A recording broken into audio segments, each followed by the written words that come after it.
Hello, kia ora, I'm Philip Duncan. Thanks for joining us for our Monday weather update, the outlook for this week and the start of the coming weekend.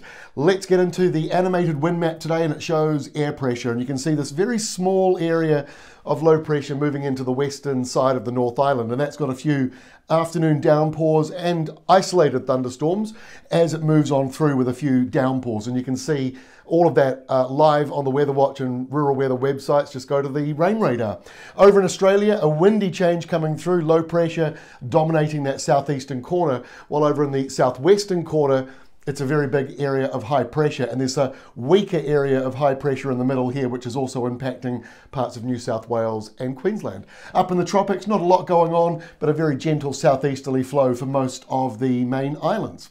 Let's take a look at the winds. Over in Australia, gale force winds coming through this afternoon around Melbourne. This is for 1 p.m. today, and we've got gusts here getting up to 60, 70 kilometres an hour. So that's getting into gale force right through this zone and up through the mountains, also going quite a long way inland as well. And we've got a bit of snow coming this week for New Zealand. Not a huge amount, but for the ski fields, it's more good news.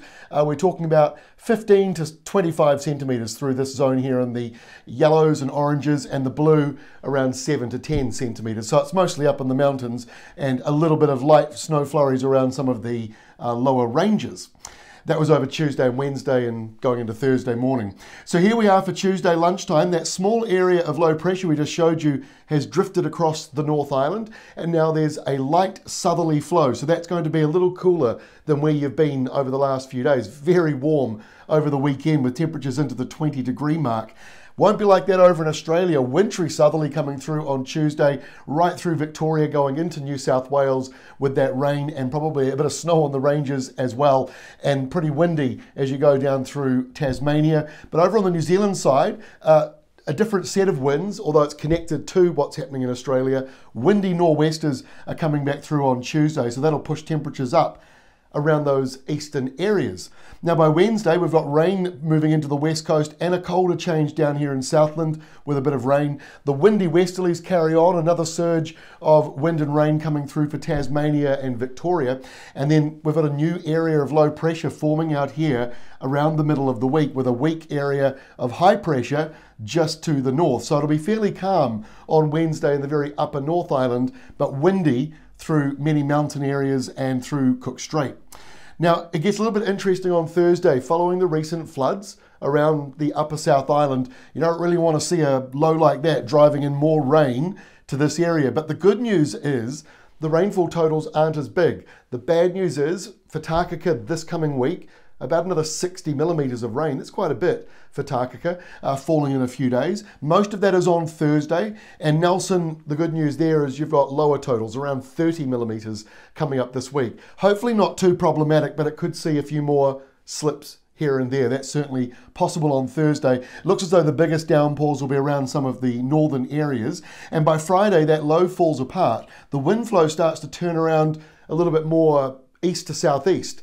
And that's a much drier wind direction for Nelson and Takaka. As you can see in there, there's not much in the way of rain. Could be a few showers around, but most of it slides along that eastern side of the South Island and lower North Island, and then the western side of the upper side of the North Island. And then we go into the weekend, and on Saturday things start to dry out. Still a few showers with that cooler southerly coming in around the eastern side of the North Island, Mahia Peninsula and Wairoa in particular. But otherwise, things are drying out. Might be an isolated shower out on the western side around the Nelson Ranges, and a few showers with a southeasterly flow coming in around Sydney. Otherwise looking mostly dry across a large portion of Australia. Maybe a couple of showers up there around Cairns as well. Now, before I go, there is a big news story this week for those of you in New Zealand. Please do go and buy the New Zealand Listener, because there is a 6-page story about our issues, and not just us, but the private weather sector in New Zealand, the issues we've got with the New Zealand government, with NEWA and Met Service, and the unfair duopoly, and the fact that they use our tax funding to go after the private sector in some cases. So please do check out this story. It's been written by Paul Gorman at The Listener. We thank Paul and the editor for publishing this story. It took well over a year and a half, I think, to put it together. And if you're wondering what the cover looks like, this is the cover. You can see the weather part to the top there. It is on sale now in the stores. Please do go and buy it if you can. We really do appreciate the support and also the understanding. If you're one of our followers on Twitter, this will really explain some of our behavior on Twitter at times where we've been very frustrated at the system, which is entirely broken. When you do it the right way and you email the government in a formal way, they just totally ignore you. You use social media, suddenly they respond. It's wrong and silly, but that's where we are at the moment. So please do read the story if you can. Hopefully we can also find a way of publishing it at Weatherwatch in the next few weeks once it is no longer on sale. That's all from me. Thank you for all the support we've had so far today, and we look forward to seeing you again on Tuesday with our next weather update.